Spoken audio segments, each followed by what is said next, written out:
Hello guys, in this tutorial I'm going to show you guys how to change language in your Facebook.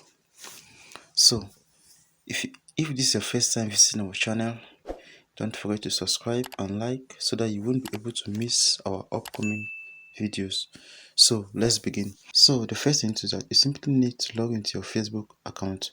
Once you're there, you click on this three horizontal line.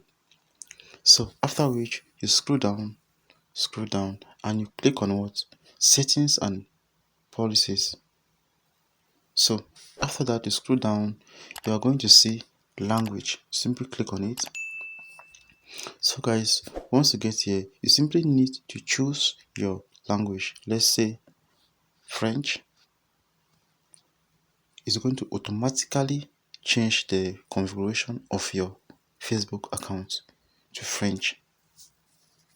So guys, that's actually the way you change language on your Facebook. As you can see, that's it.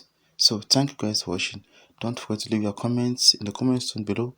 If you face any difficulty doing this, we love you all. See you in our next tutorial. Peace out.